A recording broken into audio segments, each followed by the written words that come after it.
दोस्तों जैसा सभी को पता है कि 8वें वेतन आयोग की घोषणा हो गई है और 8वें वेतन आयोग की घोषणा होने के बाद ये कयास लगा जा रहा है कि इसका क्या फिटमेंट फैक्टर होगा। जैसे जैसे कि लगभग ये कहा जा रहा है कि 1.92 जैसे कि पहले कहा गया था और इसकी खबर पहले लगभग चल रही थी कि 1.88 भी हो सकता है, 1.86 और 92 के बीच में आपका फिटमेंट फैक्टर रहेगा। और इन्होंने इसके साथ ये कहा है कि इसकी प्रक्रिया कैसे होगी। तो उन्होंने कहा 8वें वेतन आयोग को लागू करने के लिए जल्द एक अध्यक्ष और 2 सदस्यों की नियुक्ति होगी। आयोग केंद्र सरकार के कर्मचारियों पेंशनों की सैलरी पेंशन तय करेगा, जैसे कि उनका अपना एक तरीका होता है। अब वो तरीके के बाद हम आते हैं अपने जेसीयू जवानों के ऊपर। मैं बात करूंगा एक सिपाही से लगा करके सूबेदार मेजर ऑनरी लेफ्टिनेंट कैप्टन तक, पे लेवल 3 से लगा करके पे लेवल 10B तक। मैं बात करूंगा उनकी पेंशन की, आरओपी 3 के बाद उनकी पेंशन कितनी बढ़ेगी और उसके बाद पे कितनी बढ़ेगी, हमारे जवानों की मिलिट्री सर्विस पे कितनी बढ़ेगी। तो दोस्तों इसके साथ मांग है, अभी भी मांग इन्होंने रखी 2.86, लेकिन सरकार ने फिर एक फॉर्मूला छोड़ा है कि लगभग 1.92 या 90 के इसके आसपास रहेगी। तो बोर्ड पे समझ सकते हैं कि अभी इन फैक्टरों की बात चल रही है कि 1.86, 1.88, 1.92 इनका, इससे कितनी आपकी पेंशन बढ़ेगी और 2.86 से मांग कितनी है। और इसके साथ आप देख सकते हो बोर्ड के ऊपर नई ये टेबल। जय हिंद दोस्तों, हर एक को इंतजार है कि 1 जनवरी 2026 से आखिर हमारी कितनी बढ़ेगी पे और फिर पे के बाद कितनी बढ़ेगी पेंशन। मैं रिटायर्ड आऊं तो कब आऊं, यदि मुझे प्रीमेचर आना हो, पेंशन क्या होगी और पे क्या होगा, इसके बारे में आज बात करेंगे। जैसा कि हमेशा एक ही इस फॉर्मेट है कि आपके रैंक और आपका पे लेवल और आपकी बेसिक और आपका डीए, फिर आपकी टोटल बनेगी और इससे जो सरकार देने वाली है जो फैक्टर है, आज मैं 1.86, 1.88, 1.92, 2.86 चारों फैक्टर को आपने सामने रखना चाहता हूं ताकि आपको लगभग ये क्लियर हो जाए कि मांग क्या रहे हैं और अर्थशास्त्री वो अपनी रिपोर्ट कह रहे हैं कि आपकी यहां तक पहुंचेगी। तो चलो इतना तो हमें आइडिया लग जाएगा, मिलेगा या नहीं मिलेगा वो बात की बात है, घोषणा होगी या नहीं होगा ये बात की बात है। अब घोषणा होगी लेकिन आपकी ये मजबूत तरीके से कि 1 जनवरी 2026 को आपका किसी न किसी अकॉर्ड फॉर्मूला से आपका पे और पेंशन में सुधार जरूर होगा। इस बात को सरकार न छुपा सकती है और न नकार सकती है और ना नकारने के बाद पचा नहीं सकती, क्योंकि रोड हड़ताल हो जाएंगी, ट्रेनें बंद हो जाएंगी। अब आइए मुद्दे की बात करते हैं। जैसा कि रैंक सिपाही, नायक, हवलदार, ऑनरी नायब सूबेदार, नायब सूबेदार, सूबेदार, एसएम, लेफ्टिनेंट कैप्टन, यहीं तक की बात करता हूं। पे लेवल आप जानते हो, इसमें पे लेवल जानना चाहिए। जैसे पे लेवल 1 18,000 की बात होती है तो हमारे सिपाही पे लेवल 3 से शुरू होते हैं। नायक 4, हवलदार 5, नायब सूबेदार 6, सूबेदार 7, एसएम 8, लेफ्टिनेंट और कैप्टन जो इक्के दुक्के बनते हैं वो 10 और 10B में होते हैं। अब उनकी बेसिक पेंशन जो आरओपी 3 के अकॉर्डिंग आप देख सकते हो 20,463, 23,507, 24,763, 25,738, 29,600 और 31,500, 35,000 लगभग, 42,685 और 46,300 ये आपकी बेसिक है। अब इसमें कह रहे हैं कि डीए तो पक्की बात है, डीए आपका 63% से ज्यादा बढ़ेगा नहीं। 63% का जो डीए की वैल्यू जो मैंने निकाल के रखी है 12,892, 14,849, 15,601, 16,215 और 18,648, 19,485, 22,050 और 26,854, 29,169। इससे अब आपका टोटल पे कितना बनेगा और फिटमेंट फैक्टर से कितना होगा। थोड़ा अंग्रेजी के मैं भी यूज करूंगा क्योंकि बहुत सारे हमारे साथी बोलते हैं, हमें समझ में नहीं आता है। तो आप सिपाही हैं तो आप ग्रॉस पेंशन 1 जनवरी 2026 को 33,355 लेंगे, 33,355 लेंगे। अब ये जो फिटमेंट फैक्टर है यदि 1.86 फिटमेंट फैक्टर मिलता है तो आपकी 38,061 होगी। लगभग कितना का अंतर आ रहा है, 5,000 का, 4,700 का आ रहा है। यदि 1.88 होता है तो आपकी 38,470 होगी, यानी 38,000 है, ये 38,470। यदि 1.92 होता है, इसके ज्यादा लग रहे हैं तो 39,289 होगी, यानी आपका 38 से लगा करके 39 लगभग 1,000 का ही अंतर है, क्योंकि 0.2 और 0.4 में ही बढ़ोतरी है। तो आप समझ सकते हो कि 33,000 से 38, 5 और 6 के आसपास, यानी 5 से 6,000 की बढ़ोतरी बता रहे हैं। मांग है कि ये 58,000 होनी चाहिए। कितना? 58, 2.86 से बन रहा है 58,524।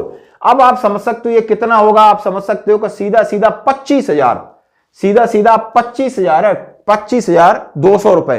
क्या एक सिपाही की पेंशन में 25,200, तो आप पेमेंट में 50,000 सीधा सीधा डबल होगी। क्या पॉसिबल है? आप देख सकते हो। तो ये फिगर है। अब मैं बात करूंगा नाइक की। अब नाइक का 23,570 है, टोटल उसका 63% के हिसाब से 38,419 बनता है। फैक्टर 1.86 से 43,840 बनेगा, 1.88 से 44,310 बनेगा, 1.92 से 45,254 बनेगा। आपने देख लिया। तो अब 2.86 फैक्टर होगा तो 67,410, यानी मैं ऐसे बढ़ोतरी बोल रहा हूं तो लगभग आप समझ सकते हो यहां से 38 से लगा करके 43, यानी 5 और 6 के बीच में ये भी बढ़ रहा है। 6 या 7, 6 से 7, यानी 6 से 7 के बीच में नाइक का बढ़ रहा है। और यदि इनके हिसाब से लेते हो तो आप समझ सकते हो कि ये लगभग जाकर के 29,000 का फर्क पड़ रहा है। जो डिमांड है पे लेवल 4 की 29,000। पेंशन में तो पे में कितना होगा? तो ये बहुत ज्यादा टाइट करके रखा है। जितने आपके श्रमिक जेसीएम की स्टाफ साइड के हैं, शिव गोपाल मिश्रा जी ने कहा है 186% की बढ़ोतरी और फैक्टर चाहिए मुझे 2.86। ये डटे हुए हैं। जैसे कि 2.57 मिला था, 3.58 की शायद मांग थी दोस्तों। अब मैं हवलदार भी जानना चाहेंगे। आप हवलदार हैं तो आपकी बेसिक है 24,763 और आपको डीए आपका मिला करके 40,364 हो जाती है। 40,364, 1.86 से 46,059, 1.88 से 46,554 और 1.92 से 47,545 और 2.86 से 70,822। अंतर की मैं बात करूं तो 40,000 से 46,000, यहां 6 बढ़ रहा है, फिर 6.5 बढ़ रहा है और ये 7 बढ़ रहा है। 6, 6.5, 7 हवलदार का। और यहां पर आप जाओगे तो समझो 30,500 बढ़ रहा है, जो 2.86 की मांग है। तो आप समझ सकते हो इस बात को। आपके अपने विवेक के ऊपर है कि ये सरकार, बनिया सरकार, कंजूस सरकार, हमेशा पैसे को अपनी तरफ खींचती है, देती है 10 रुपए जीएसटी कर लगाकर इधर उधर खींच के रख लेती है। डीए को किस तरीके से बढ़ा रही है, आप समझ सकते हो कि इनकी मंशा क्या है। अब मैं बात ऑनरी नायब सूबेदार साहब हैं, वो भी बोलेंगे। तो 25,738 है आपकी और डीए लगा करके आपकी 41,953 बन रही है। अब 41,953 से 47,873, 50,267 और आप समझ सकते हो ये आई थिंक ये 49 है, 48। तो ये बढ़ रहा है 47, 48 और 49, इस तरीके से इनका बढ़ रहा है। यानी 7 से 9,000 के आसपास इनकी 7,500, 9,000 जो आपके ऑनरी नायब सूबेदार है और 73,611, लगभग 32,000 इसमें ये बढ़ोतरी की बात कर रहे हैं। ये शायद मुश्किल है। अब मैं नायब सूबेदार पे लेवल 6 की बात कह रहा हूं, जो कि उनकी टोटल सैलरी 48,248 बनती है 63% डीए को मर्ज करने के बाद 1 जनवरी 2026 को।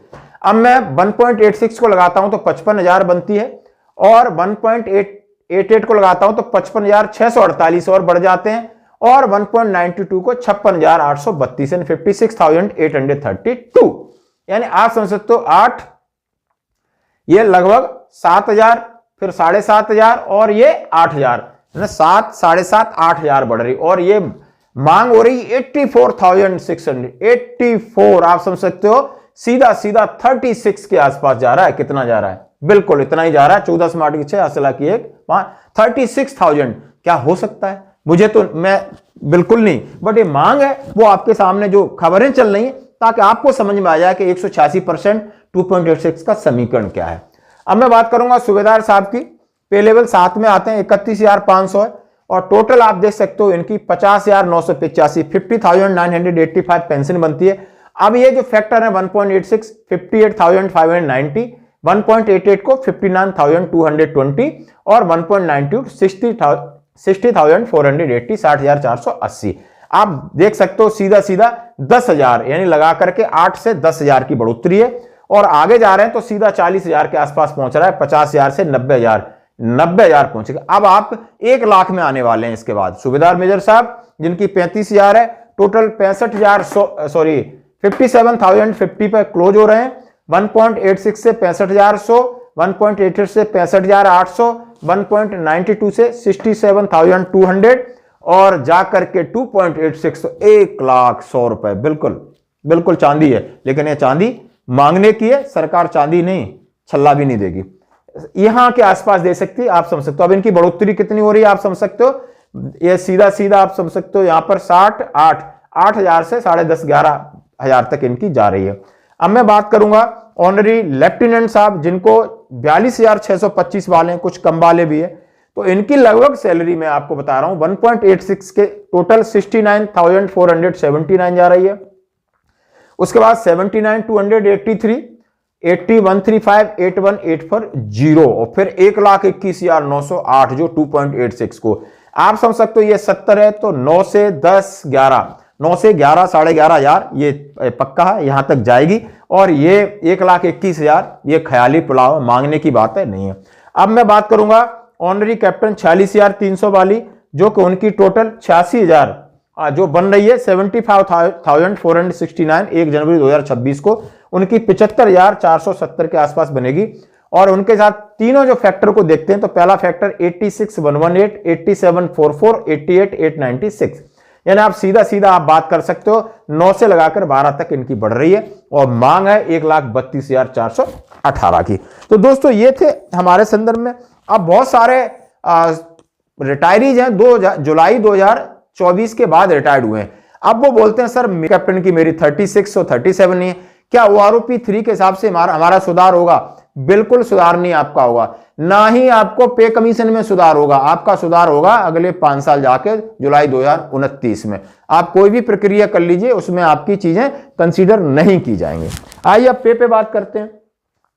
बेसिक पे बढ़ेगा क्या? बेसिक पे बढ़ेगी इस फिटमेंट फैक्टर से, MSP बढ़ेगा और दोनों को टोटल DA होगा और टोटल पे आपकी जो बनती है। और ये जो पे बनती है दिसंबर 2025 में, इस साल 2025 में तीनों को बनने के बाद आगे आपका फिर रिवीजन होगा, जिसमें बेसिक पे है उसको फिटमेंट फैक्टर न्यू बेसिक पे बनेगी, MSP नया फिटमेंट फैक्टर न्यू MSP बनेगी और DA आपका 0% होगा 1 जनवरी 2026 से।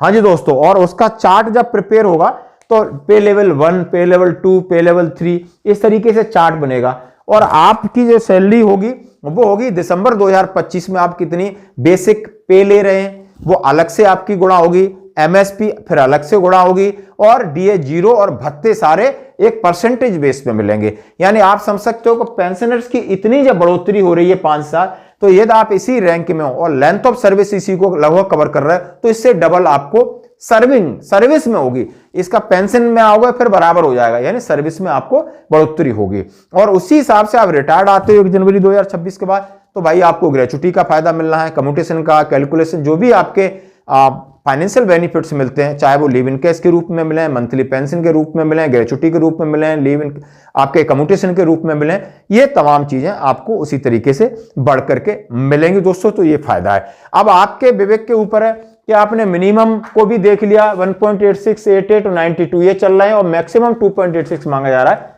बहुत भारी अंतर है, सरकार इस अंतर को स्वीकार नहीं करेगी, सरकार यहीं आसपास देगी क्योंकि रिलायबल है। 5, 7, 8, 9, 10 हजार इतना तो बढ़ाएगी। आपका पास और कोई सजेशन है आप मेरे व्हाट्सएप पे दे सकते हो। धन्यवाद दोस्तों।